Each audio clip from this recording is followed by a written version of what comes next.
I closed my eyes, lifting my head to feel the hot water flowing through my tangled mane, its pleasant heat trailing down my aching back. The streaming water soothed my tense eyes and helped remove the dry, cottonly taste in my mouth. As I rehydrated with the iron-tasting tang of the liquid pouring forth from the shower head, I released a pleasant sigh as it poured across my face. Damn, I was glad this place had a working water talesman and the spark generators sustainable enough to heat said water. That plentiful fact in mind, I reared upright, forehead pressed against the wet tiles. It offered me a long moment of warm, pleasurable bliss. Moments later I bowed my head beneath the flow, opening my eyes and glimpsed downward toward the grimy tile floor. And the water which streamed towards the drain, a concoction of dirt, blood, sweat, and probably a great deal more undesirable substance flowed from my grim raincoat to form a vile cesspool of disgusting liquids. Such a mess was quickly swept into the mysterious oblivion of the drainage piping by the falling water, leaving them modestly clean, enamel-coated ceramic tiles in my white coat free of filth once more. My fur was not the problem, however. I just had to get the last of the hardened grime out of my mane. That was proving more problematic. I paused to balance myself against the wall with one forehoof before dragging the other roughly through the thick mass of hair upon my skull, managing to painfully prune the light blue strands enough to at least make me look presentable. Or as presentable as any pony could look out here anyway.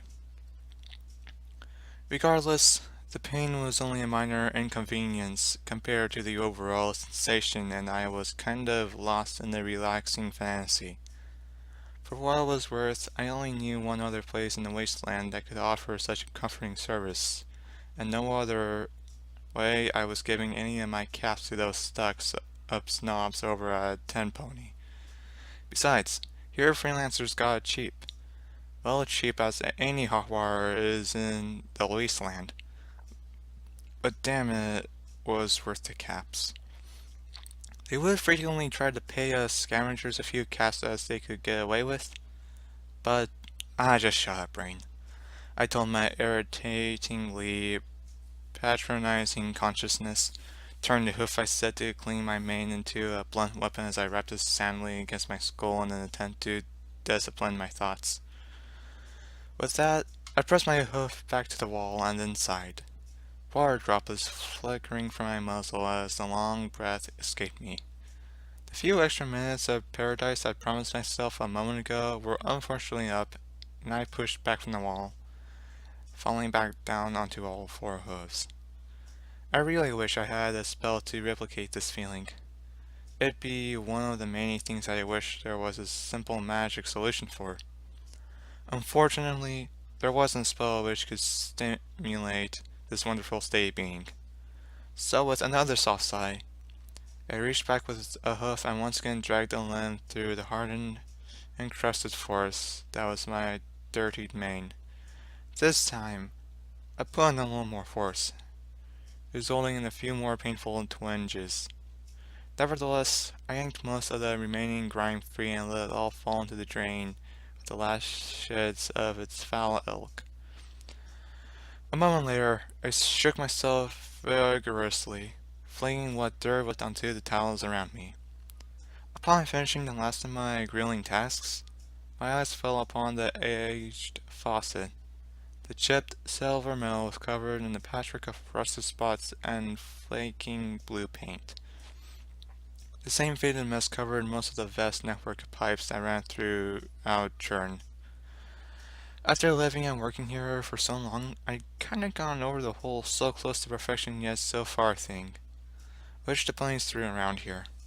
I worked, earned a decent living, and even got a discount on the room, bed, and shower. All of which were private, might I add. It was at the moment that there was a loud knock, and my ears filled sharply. It was almost private. I looked out from the shower to the large metal door across from me. the sole entrance to my private quarters. As if waiting for the honor to attracting my gaze, the sound of hooves against metal continued.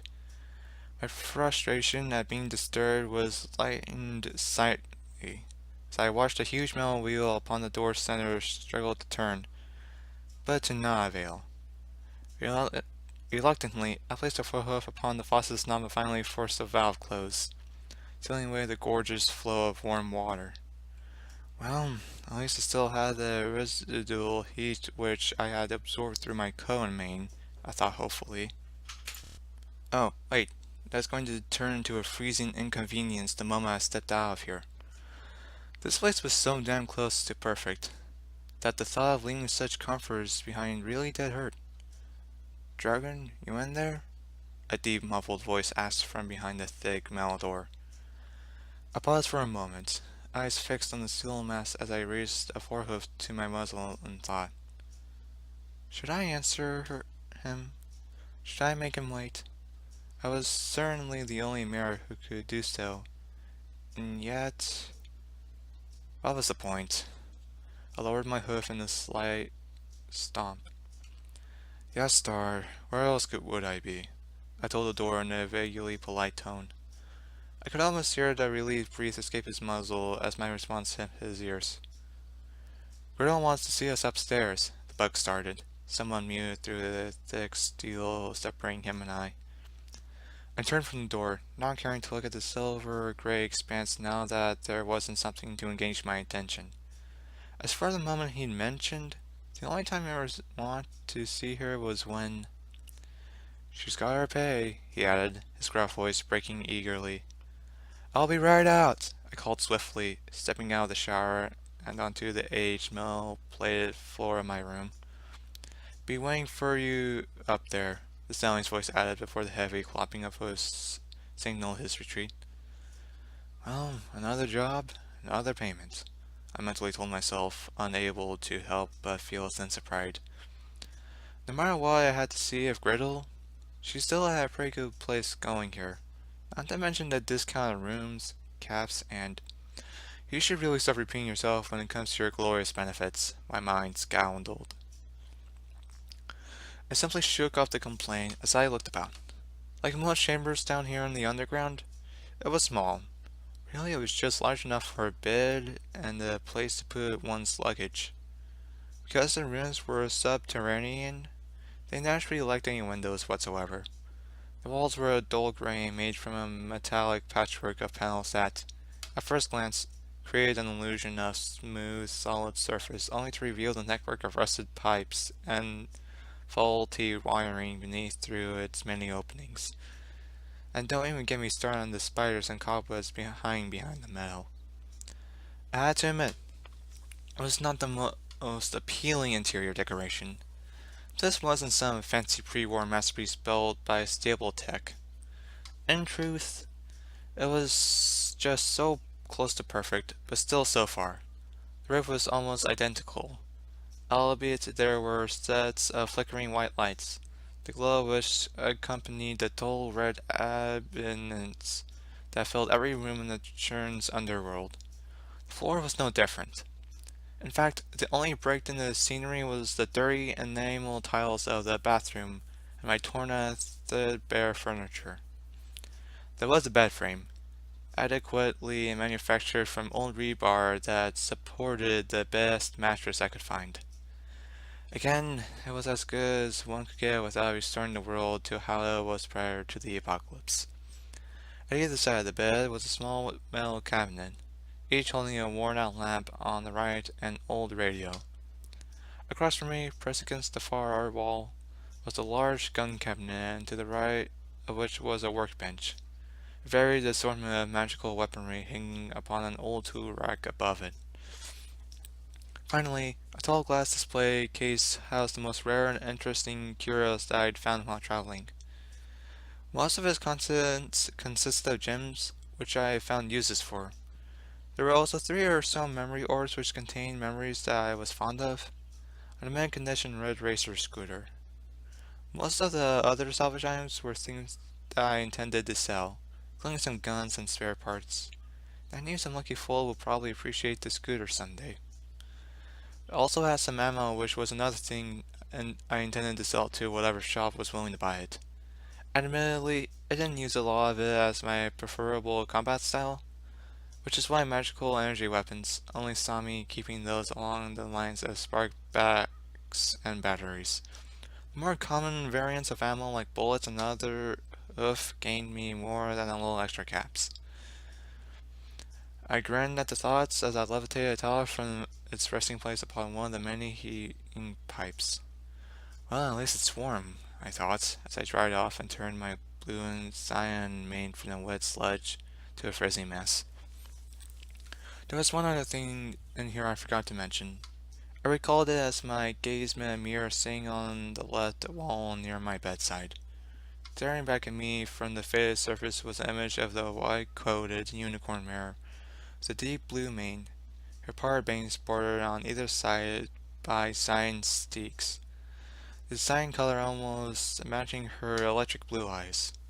Upon her flank was a cutie mark that sported a draconic wing.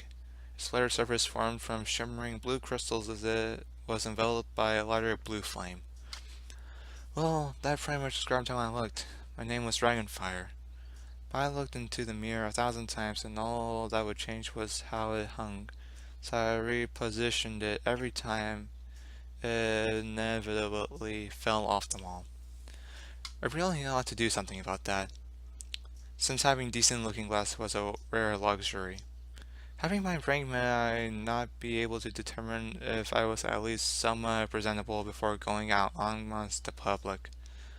Moments later, I shook the last of the water from my mane and looked to the end of my bed. Sure enough, staying with my rumpled, disheveled quilts was my combat bearing. It was unlike that of any normal Westlander's gear, however. One of my skills happened to involve the heavy customization of everything I owned, and my bearing was no exception. It was made from a greatly modified mix of security enforcement bearing and lightweight military gear. You'll find nothing short of power armor that can beat my stuff. That was something I always told myself, and I had no small amount of pride in my ability. Even so, I beat 100 caps that could give any of those fancy steel rangers a run for their caps in the fight. Firstly, most of the underlying plates were practically bulletproof, and add to my special modification a thin but flexible layer of dragon scales, and I was particularly invulnerable to penetrative attacks. As for where I'd gotten such scales, let's just say a pony doesn't earn the amount of discounts that the places I shopped at gave me, for being as standard as every other mercenary out in the wasteland. As for the rest of the armor, it was pretty standard. Saddlebags and holsters followed the weaponry a pony could ask for. I also wore tail and hoof guards, thereby leaving my only potential weak spot being the underbelly. I was working on that. I certainly didn't want to lose anything down there as well. Lastly was my helmet. Modified for a unicorn, of course, and taken from an old suit of power armor. I'd have to remove most of the heavy stuff, yet thanks to the scales, it was still just as strong. However, it wasn't any of the stuff that set me apart from my fellow mercs. I always wondered why the stable ponies were always heard about over the years ever need to targeting matrix. That was until I got one of my own. I mean, I knew I was a brilliant shot. This was no stable tech sats mumbo jumble, nor anything like the helmet's original systems. I had something that I knew most ponies out there didn't. A pit buck. It was a family thing, passed down from when some old relative first emerged from one of those Iron Death tombs they called stables. As far as I knew, I was the only one who actually tinkered with the thing. I mainly looked at the EFS as well as using what I could salvage from the armor. Ultimately, my efforts broke some of the Pitbook's programming. I'll admit to being somewhat proud of that because breaking one of those things was hard no matter how ancient they are. Nevertheless, after a few long weeks of tampering, I finally managed to get some of the power armor's old systems working again. I like to think of it as my own deadly advantage, not too dissimilar from the original Stapletech technology. Granted, it wasn't as good as the original programming. was far better than not having anything whatsoever. With my gear, abilities, and skills, I was almost a perfect combat machine. Whenever I teamed up with my partner Star Strike, we can become quite the duo in a fight. Star Strike, the bug who had been at the door, was an earth pony. Thanks to his heritage, he was stronger than me, but brute strength only took a pony so far in the Wasteland. He preferred to blast his enemies to bloody mist with the big barrel guns like most bugs. A compensation thing among most of them, I was certain. To put it simply, however, I didn't particularly care for his combat tactics. In fact, Star was lucky I ever agreed to listen to him at all. That thought made me snicker to myself slightly as I tossed the towel aside and turned to the door. Well, super advanced, not quite perfect, but close enough bearing. I stated happily to no pony in particular, other than my gear lying idling on the bed. I need you to go see the goddess of ugly herself, unless you have suddenly upgraded yourself without blackout filter. I snickered again at the thought of my armor gaining sentence and performing upgrades and maintenance upon itself just to spare me the horror. I'll see you later. Gretel was the mare in question, and I really didn't want to see her. Nevertheless, I ran a hoof over my mane as best as I could, trying to ensure that I looked somewhat presentable and that no stray locks interfered with my vision. I almost want to thank the steel door that greeted me for keeping Star out, even though I was the one to lock it. Goddess forbid that Stellan ever see me in the shower. In fact, I'll bet that when I show up to this meeting without my usual bearing, that he get an eyeful. Even if every other main or the bare minimum too. Oh well, I guess this could work out in my favor, I thought wryly. I wanted to be the one alpha mare that was in control and in charge of her huge earth pony stallion. Figurative speaking, of course. With that in mind, I slid the lock caps open and then turned the opening mechanism. Within the hulking door, there were a few mighty clicks as I enveloped the handle in an electric blue colored magic and pulled it open. The metal groaned reluctantly as I swung it forward. Beyond a long, metallic, cylindrical tunnel greeted me. Was it not too dissimilar to my room, though the walls in the claustrophobic corridor were made from even more water pipes and valves. They were just as poorly hidden away, as some of the paneling was either starting to come loose or was missing altogether, and showered what lay beneath for any pony to see, like some cheap two-bit horror that flashed her goods for anybody that might be interested. Amongst the pipes and valves ran a web of waterproof wires. At least I assumed they were waterproof. The lack of electrocuted corpses suggested that much at least. Somewhere far below, a dull hum of generators mixed with a much closer sound of water running through the pipelines. Intermingled with those noises was the hiss of escaping steam, the metallic tang of rusting pipes, and the humidity of non-siphoned steam that turned the tunnel into a sauna. It was hot enough here to begin with, considering the town was located in the desert and the constant sweltering heat that often plagued environments like this one. Dull red lights glowed from their attached spots on the top of the tunnel, thereby illuminating the steam. The crimson bulbs, however, were hidden among the thick pipework above as if somebody had gone to great lengths to shroud each one, while still allowing their light to illuminate the surrounding area. In the end, I didn't care what the place looked like. The whole hostilely managed possibility had their efforts wasted as some other pony had put up the occasional light bulb, the last of which were hung from the massive pipes on short wire cords. The floor clanked and rattled with each hoof step, the metal frame suspending the walkway millimeters above the worn pipes. As I moved along the corridors, I passed several other large doors. The thick layers of concrete that surrounded them were the only disturbances in the constant stream of pipes, which simply followed around the obstacles like some strange metallic river, retaking their former alignment once they passed. The thick steel doors were all the same. the only difference being the occasional splattering of paint and nameplates hammered in just above the central valve. First the past winter's scythes, or simply winters on the left, the death marks on the right. I just trod on without so much as batting an eye. I'd walked where nothing new, and neither were their rooms. As one may expect from competitors in our particular field of work, it didn't mingle much. It was a stretch that we could all coexist in the same town, and God forbid that the work should ever start to dwindle. Someone had told me about such a thing almost tearing the town apart at once before I had arrived. It was a major factor as to why we didn't mingle anymore. Only finding myself here after such a calamitous event, I kept thinking about it, frequently in the back of my mind, especially when close to any pony but star. Yet, for all my caution, I only ever occasionally get disapproving looks and heard the odd mumble of jealous muttering. I couldn't say we were any better, but I wasn't one for laying my guard down. As I approached the corridor, I passed a blue-stained door, and it at least gained a glance from me. Star Strike was the name carved upon it. My partner had been an experienced merc for some time before I'd found myself here. I lost a lot at that point, and I'd been anxious to find something worthwhile in this hell we call the world. That opportunity came only 2 days after I arrived in town, and I just proved what I was made of. Albeit nearly getting what I was made of eating in the process. Even so, that dragon was nothing compared to how Star treated me at first. The gray-colored earth pony with coal-black mane was far larger than me.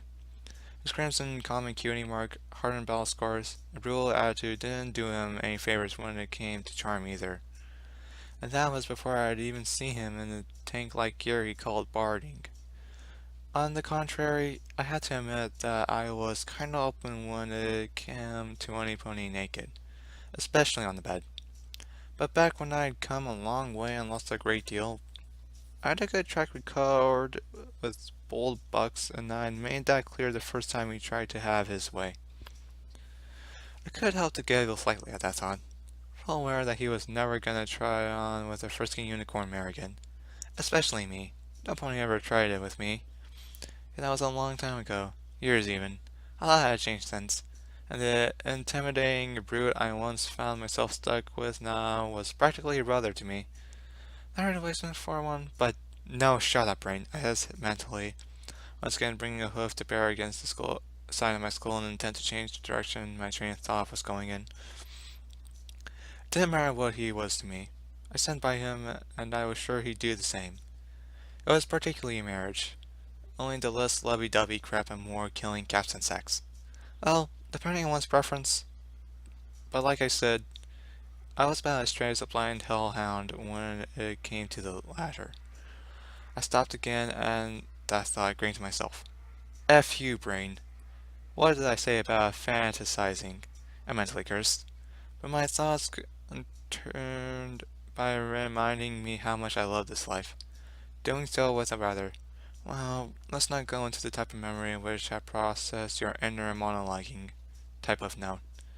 Nevertheless, as hard as life was out there in the Mojave Wasteland, I had made a damn good life for myself.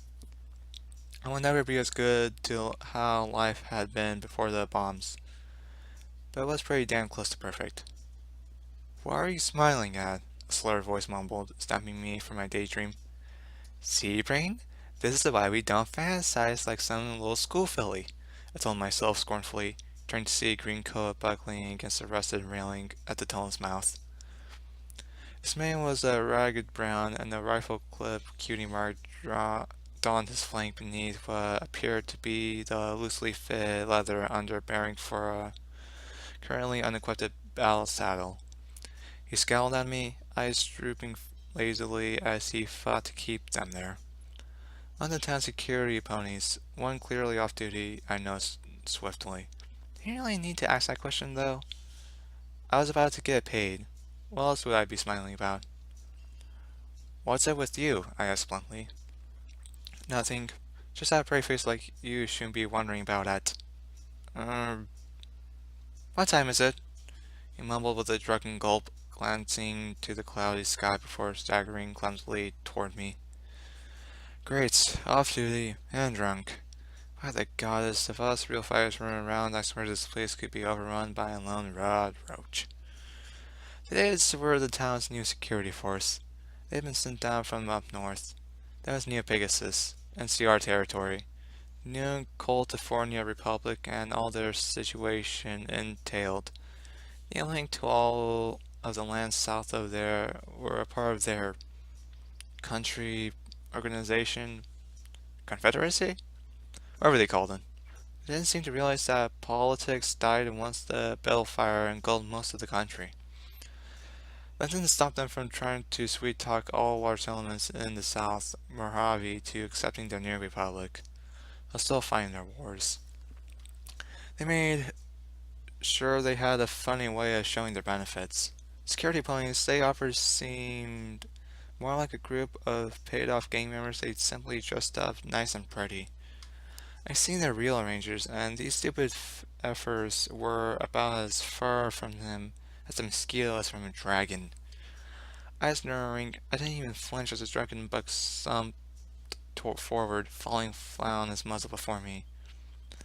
The little catwalk rattled as his rear followed him to the floor and slashed down. Finally came the sound of his snoring.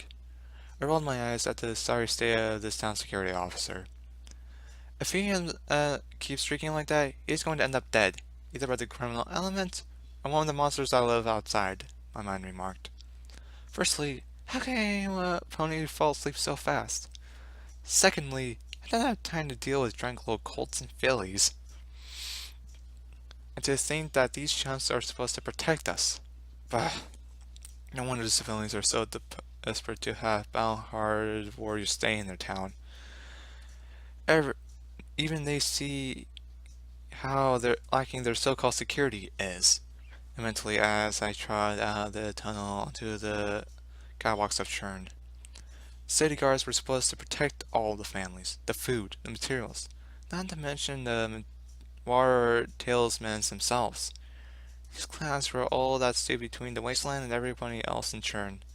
Ultimately, they would have descended into chaos and anarchy without us around.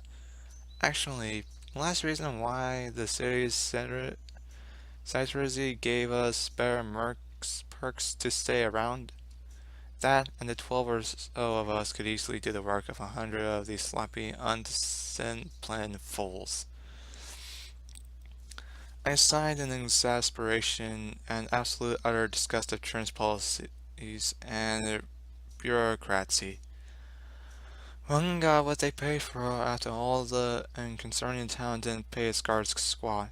My expectations were low to begin with. Besides, it was none of my concern. So I swiftly shoved the thought from my head and looked about. Outside the tunnels, I could see the suspended metal maze that was the town of Churn. A ragged ring of rock formed the outer perimeter of the large sinkhole into the town was built. The dull gray cloud covered the equally depressing shallow sunlight hung above the rim. It was a sight I was sure anybody in the wasteland knew all too well. Running along the jagged inner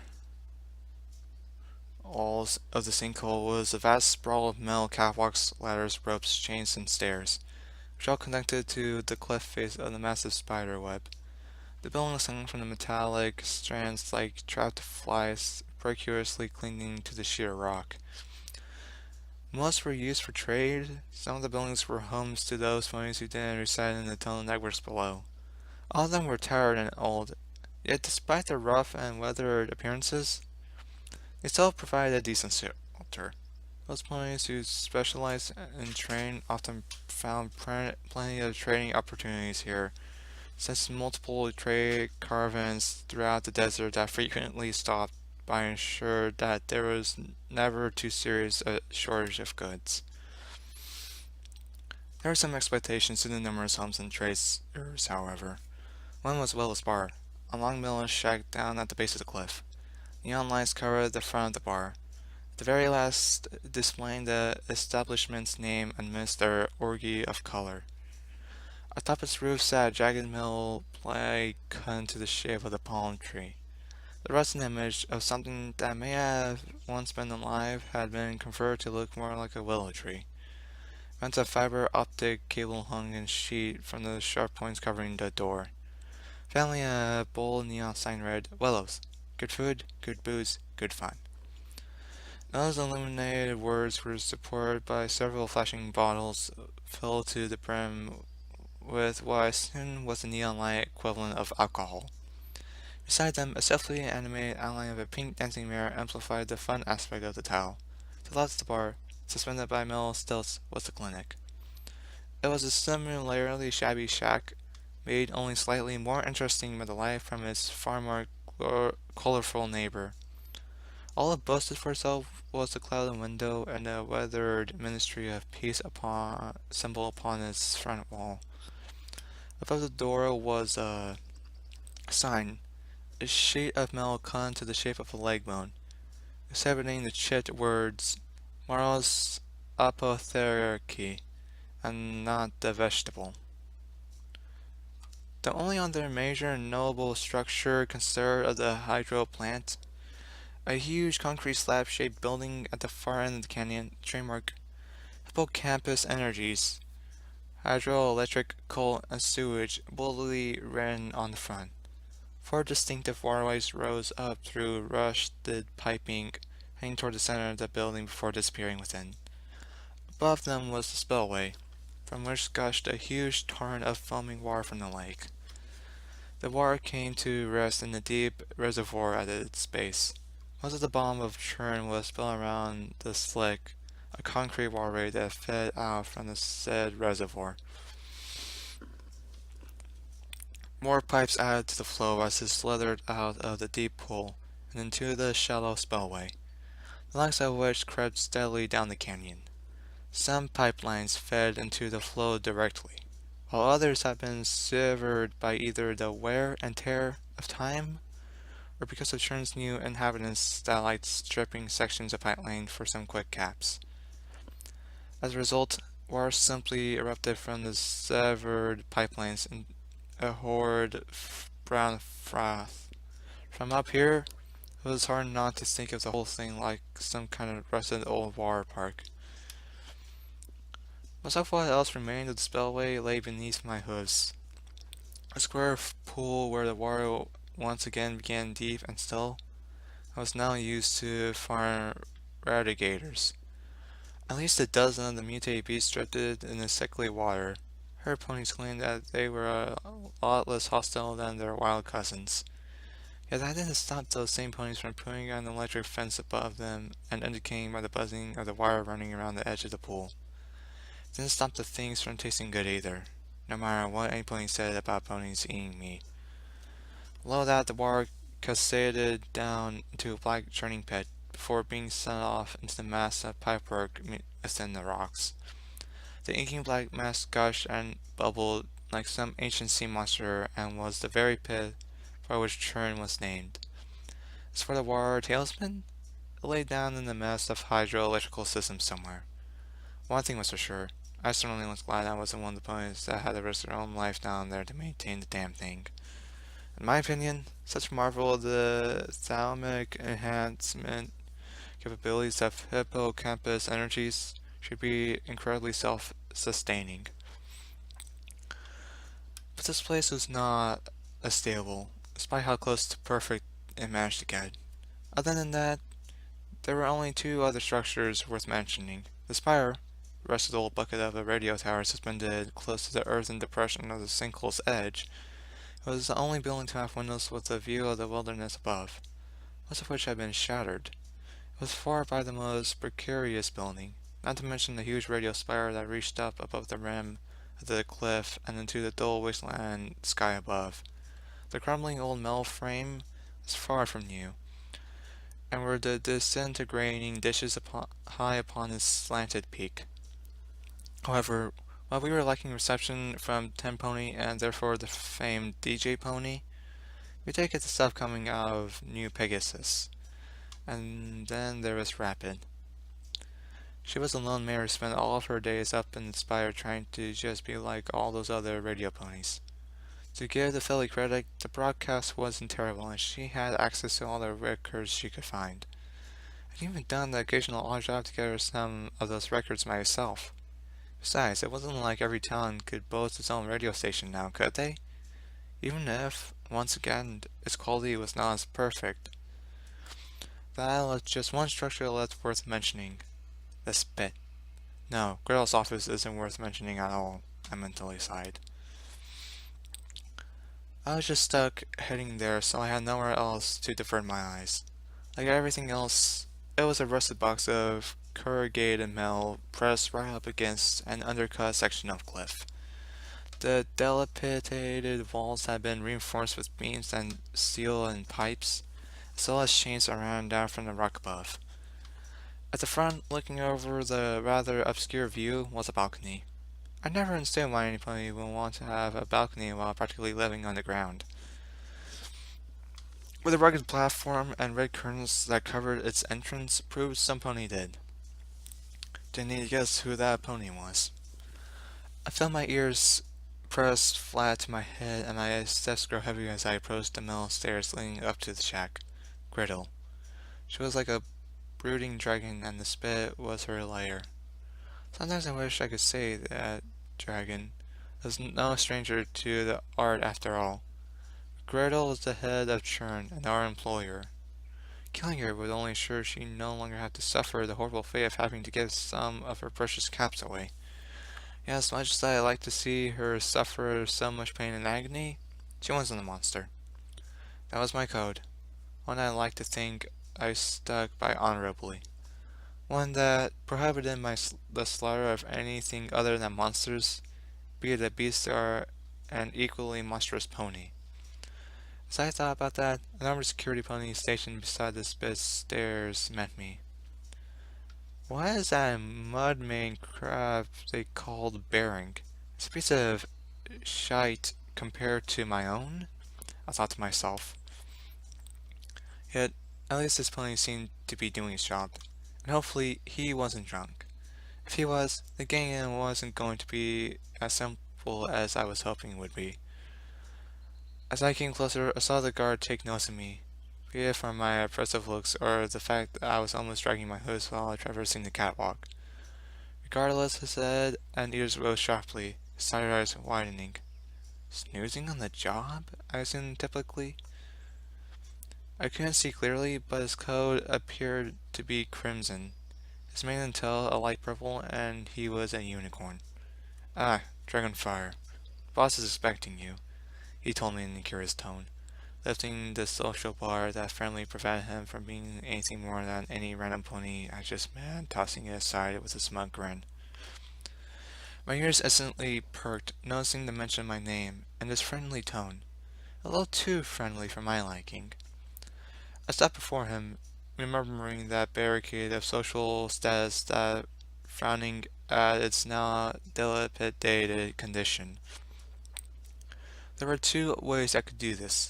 The hard dragon slaying Dragonfire way, or the seductive slaying brutally cruel Dragonfire way.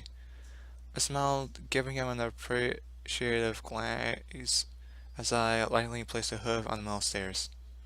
Thanks, I purred while passing him slowly. His eyes went further and he gulped in appreciation. My editing glare had all but hypnotized him. Like a hungry predator stalking his cowardly prey, I can sense knew he was in way over his head. He still went for it, however, just like any typical bug who let their dick make decisions for them. Instead of utilizing higher thought process from the meat in his head and not down below. Don't mention it, he replied, trying to copy my smooth, suave, confident tone before his voice cracked from nervousness. He squirmed, seeming to hope I didn't notice as he glanced downward sheepishly, humoring him. I pretended I didn't. Arousing that slight, seductive smile once again, I teased him heartily as we parted ways. Well, see ya. I swiftly made my way farther up the stairs, putting an exaggerated sway into my hips and purposefully ensuring that my swing tail flicked the top of his broad, angular muzzle along the way. For now, I was feeling strangely generous. I was about to get paid, get drunk, and later tonight, get laid. So I had certainly earned it. I was only too happy to oblige. I gave that security Cole a chance. But if he was still gawking at my flank like he was now, whenever he came down, well, he was gonna get so much more than he'd bargained for. Not to mention what Star would think. With that in mind and the warm smile gracing my muzzle, I pranced happily up the stairs and through the thick iron door. Wait, smiling? No, shite. Not a good idea. Frick. It was too late.